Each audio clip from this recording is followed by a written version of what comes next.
اسی پاکستان میں آخری قسط۔ وہ باروب چہرے اور اونچے قد کا آدمی تھا۔ اس عمر میں بھی وہ اس قابل لگتا تھا کہ اس کا احترام کیا جائے، مگر اپنے آپ کو وہ جس روپ میں میرے سامنے پیش کر رہا تھا وہ بہروپ تھا۔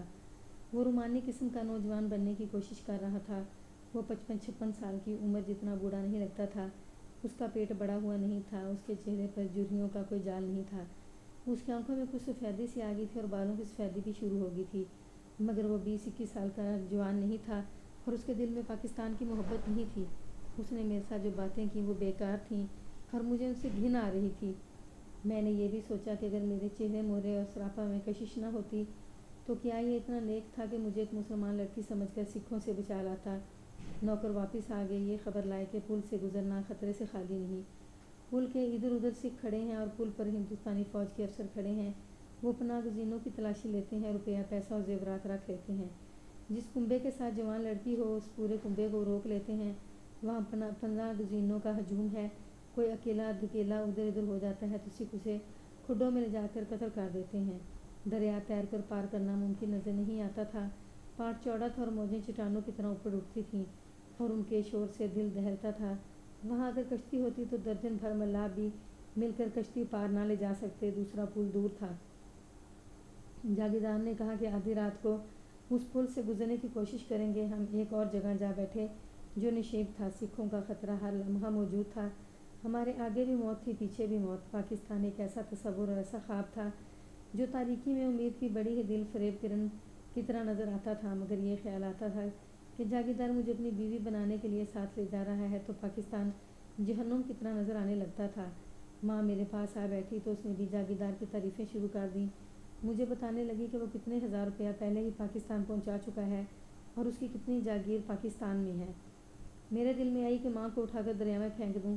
یہیں سے میرے ذہن میں یہ خیال آیا کہ کیوں نہ اپنے آپ کو دریا میں پھینک دوں۔ میں نے دریا کا قہر دیکھا تو میرے دل میں جو اس کا ڈر تھا وہ نکل گیا۔ مجھے دریا کا شور اپنی طرف بلانے لگا۔ اگر میرا بھائی میرے ساتھ ہوتا تو مجھے کسی کا ڈر نہ ہوتا۔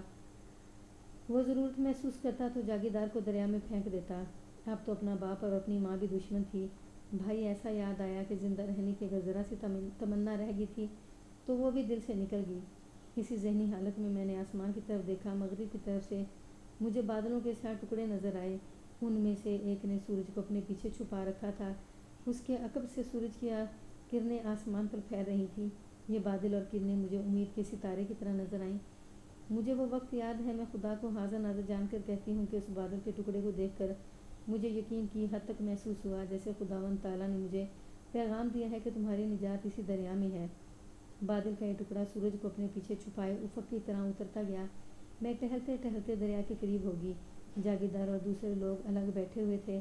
پہلے مجھے ماں کی آواز سنائی دی، وہ مجھے آگے جانے سے روک رہی تھی۔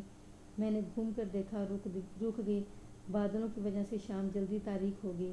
میں اپنے ہم سفروں کے سامنے ادھر ادھر ٹہلتی رہی۔ جب اندھیرا انہیں میری نظروں سے اوجھل کرنے لگا تو میں آگے نکل گئی۔ اب وہ مجھے نہیں دیکھ سکتے تھے۔ میں دوڑ پڑی اور دریا میں چھلانگ لگا دی۔ مجھے معلوم نہیں کہ دریا میں کود کر خودکشی کرنے والے مرنے سے پہلے کیا کرتے ہیں۔ وہ تیرنے کی کوشش کرتے ہیں یا ڈوبنے کی، یا دریا خود ہی ان کا مقصد پورا کر دیتا ہے۔ میں نے جو کچھ کیا وہ آپ کو بتا دیتی ہوں۔ میرے گاؤں سے کچھ دور ایک چھوٹی نہر گزرتی تھی۔ گرمیوں کی چاندنی راتوں میں یہاں بہت سی لڑکیاں اس میں تیرا کرتی تھیں۔ اس طرح میں نے تیرنا سیکھ لیا تھا۔ دریا میں بھی میں نے تیرنے کی کوشش کی، حالانکہ میں مرنے کے لیے دریا میں کودی تھی۔ البتہ میں دریا کے وسط کی طرف جا رہی تھی جہاں موجیں اوپر جا کر گرتی تھیں۔ میں شاید مرنے سے ڈر گئی تھی، مگر مرنے کا ارادہ متزلزل بھی نہیں ہوا تھا۔ پانی کا بہاؤ بہت تیز اور تند تھا۔ مجھے موجوں نے لپیٹ میں لے لیا۔ میں اوپر چلی گئی، جیسے کسی نے مجھے اوپر کو اچھال دیا ہو۔ وہاں سے میں نیچے کو گئی اور پھر اوپر کو پھینک دی گئی۔ میں نے ڈوبنے کی کوشش کی لیکن میں ڈوب نہیں رہی تھی۔ میرے ہاتھ پاؤں اپنے آپ حرکت کرنے لگے تھے۔ بہت دیر تک موجیں اٹھاتی اور گراتی رہیں۔ مجھے آج تک معلوم نہیں کہ جاگیردار کو، میرے ماں باپ یا دونوں نوکروں میں سے کسی کو پتہ چلا تھا یا نہیں کہ میں دریا میں کود گئی ہوں اور انہوں نے کیا کیا تھا۔ میں بہتی گئی اور موجوں کا سلسلہ ختم ہو گیا۔ شاید دریا کا پاٹ زیادہ چوڑا ہو گیا تھا۔ میری ہڈیاں دکھنے لگی تھیں۔ میری ذہنی حالت ایسی ہو گئی کہ میں نے اپنے بھائی کو پکارنا شروع کر دیا۔ معلوم نہیں میں اسے مرتے وقت یاد کر رہی تھی یا اس کی روح کو مدد کے لیے پکار رہی تھی۔ میں چلا چلا کر اسے یاد کر رہی تھی اور پکار رہی تھی۔ کسی نے میری بغل کے نیچے اپنا بازو ڈال کر مجھے اوپر کو اٹھایا اور دریا کے شور میں مردانہ آواز سنائی دی، میری پیٹھ پر آ جاؤ۔ میں جسمانی لحاظ سے اور ذہنی لحاظ سے بھی ختم ہو گئی تھی۔ اس بازو اور اس آواز نے میرا رہا سہارا دم بھی نکال دیا، مگر میں سوچنے کے قابل رہی ہی نہیں تھی۔ کچھ اس نے کوشش کی، کچھ میں نے، اور میں اس کی پیٹھ پر سوار ہوگی۔ اس نے کہا، میرے بازو اور ٹانگیں آزاد رہنے دینا۔ میری حالت ایسی ہو گئی جیسے میں ہوش میں ہی نہ رہی۔ یہاں پانی تھوڑا ہے، اس کی آواز نے مجھے بیدار کیا، اتر جاؤ، اور میں اس کی پیٹھ پر سے اتر گئی۔ ہم پانی میں چلتے باہر نکل گئے، دلدل میں سے گزرے اور آگے خشک زمین آ گئی۔ مجھے ٹانگوں نے چلنے نہ دیا اور میں گر پڑی۔ معلوم نہیں یہ نیند تھی یا بے ہوشی۔ اس نے مجھے جھنجھوڑا، میری آنکھیں چدھیا گئیں۔ صبح کی روشنی تیز تھی، میں گھبرا کر اٹھی، اپنے کپڑے پہچانے نہیں جاتے تھے۔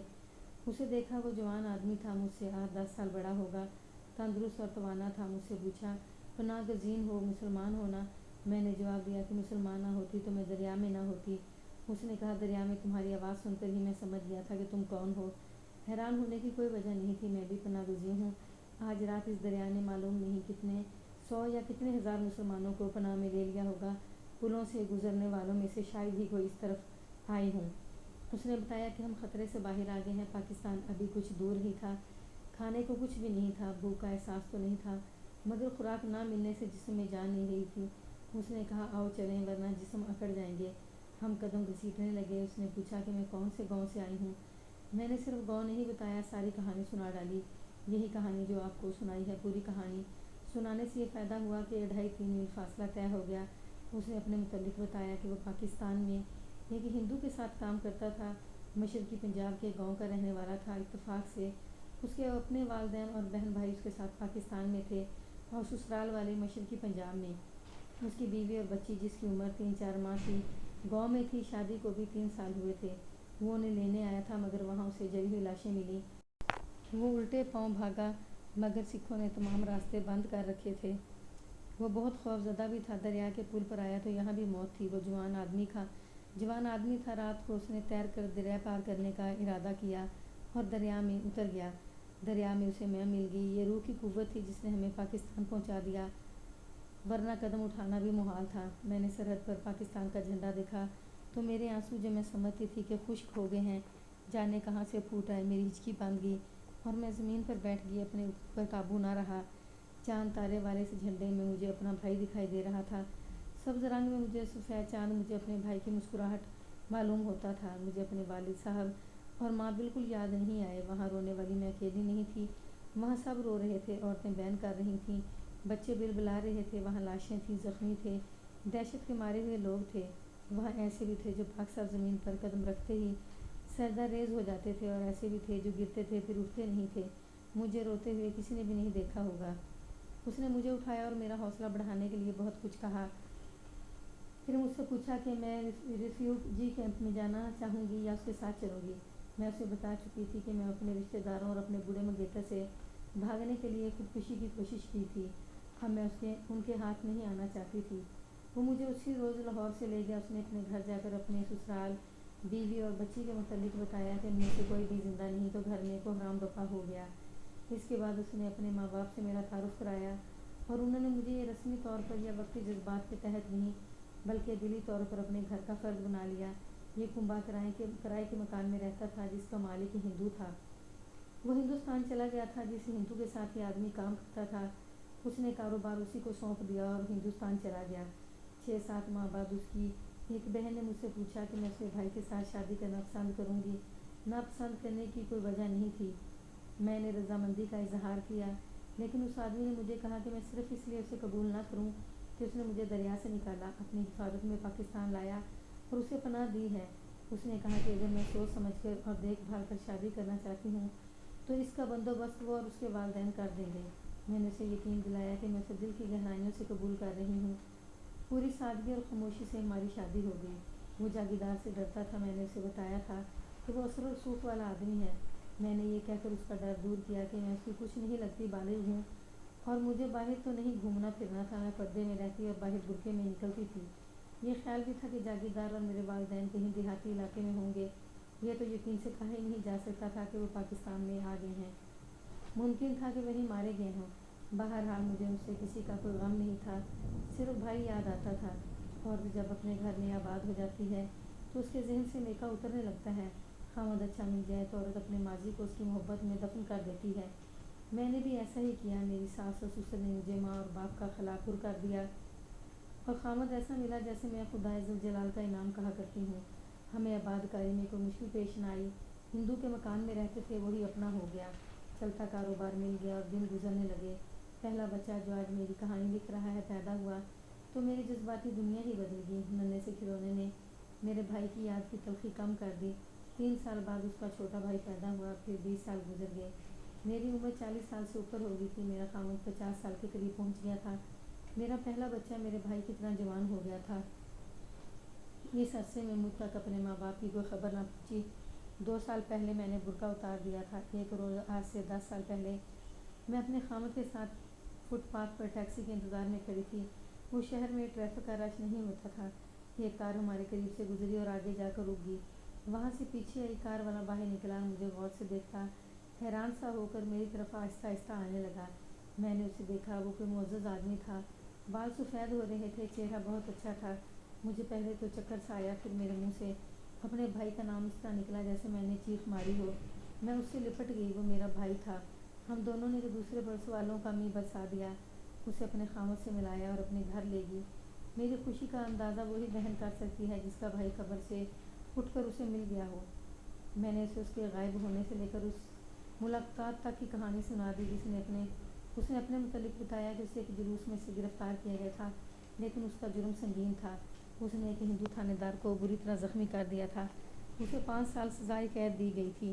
وہ لاہور جیل میں رہا، پھر اسے پنجاب کی 2 اور جیلوں میں بھیجا گیا۔ پاکستان بن گیا تو سیاسی قیدی رہا ہونے لگے، مگر اسے رہا نہ کیا گیا۔ اس نے گورنر کے نام درخواست بھیجی جس میں اس نے لکھا تھا کہ وہ مسلم لیگ کا کتنا جوشیلا ورکر تھا، اور اس نے ایک تھانے دار کو اس وقت پیٹا تھا جب پولیس ایک جلوس پر شدید لاٹھی چارج کر رہی تھی۔ اسے درخواست کا کوئی جواب نہ ملا۔ وہ سوچتا رہا کہ قائد اعظم کے نام درخواست بھیجے، مگر قائد اعظم فوت ہو گئے۔ میرے بھائی نے اس وقت کے وزیر اعظم لیاقت علی خان کے نام درخواست بھیجی کہ اسے رہا کیا جائے، مگر سنوائی نہ ہوئی۔ میرا بھائی خود سرجوان تھا۔ اس نے پنجاب کے وزیر اعلیٰ کے نام درخواست لکھ کر جیل کے سپرنٹینڈنٹ کو دی تو اس نے درخواست پھاڑ کر میرے بھائی کی بے عزتی کر دی۔ کہنے لگا کہ درخواستیں دینا تمہاری عادت ہو گئی ہے، تم سیاسی نہیں اخلاقی مجرم ہو، سزا پوری کرنی پڑے گی۔ میرے بھائی نے سپرنٹینڈنٹ کی بے عزتی کر دی۔ سپرنٹینڈنٹ نے اسے جیل کے قوانین کے تحت کوڑوں کی سزا دی، پھر قید تنہائی میں ڈال دیا۔ قیدیوں کی سزا میں جو معافی ملتی ہے وہ بھی کاٹ دی گئی۔ بھائی جب 3 ماہ بعد قید تنہائی سے نکل کر دوسرے قیدیوں میں شامل ہوا تو وہ جوان نہیں رہا تھا جس نے پاکستان بنانے کے لیے تعلیم ترک کر دی اور جو ہمارے گاؤں کے جاگیردار کو اس لیے قتل کرنے پر تیار ہو گیا تھا کہ وہ غدار تھا۔ میرا بھائی اب گنڈا بن چکا تھا، اس کی خود سوی رنگ بدل چکی تھی۔ سپرنٹینڈنٹ نے اسے خوب پریشان کیے رکھا۔ میرا بھائی 4.25 سال پورے کر کے باہر نکلا۔ پھر کہاں رہے؟ میں نے پوچھا۔ اسی پاکستان میں جو اپنے ہاتھوں بنایا تھا، اس نے مسکرا کر کہا۔ اس سے آگے کچھ نہ پوچھنا میری بہن، کبھی کبھی آیا کروں گا، تم مجھے کہیں نہیں ڈھونڈ سکو گی، مجھے بھول جانے کی کوشش کرو، دل کو یہ کہہ کر تسلی دے لو کہ میرا بھائی شہید ہو گیا تھا۔ حقیقت بھی یہی ہے کہ تمہارا وہ بھائی شہید ہو گیا ہے جس نے گاؤں جا کر تمہیں بتایا تھا کہ انگریز نے ہمیں پاکستان نہ دیا اور ہندوستان کو اکٹھا رکھ کر آزاد کیا تو ہم اس ہندوستان کو اپنے اور ہندو کے خون سے ڈبو دیں گے۔ پاکستان کا وہ مجاہد جیل خانے میں شہید ہو گیا تھا۔ میں آتا رہوں گا، میری یاد آئے تو اپنے بڑے بیٹے کو گلے لگا لیا کرو۔ اس نے مجھے 3000 روپیہ دیا، میرے بچوں کے ساتھ کھیلتا رہا اور چلا گیا۔ 6-7 ماہ بعد پھر آیا، مجھے باہر کے بہت سے کپڑے اور میرے 2 بیٹوں کو بڑی قیمتی گھڑیاں دی۔ 5000 روپیہ نقد دیا۔ وہ جانے لگا تو میں اسے لپٹ گئی۔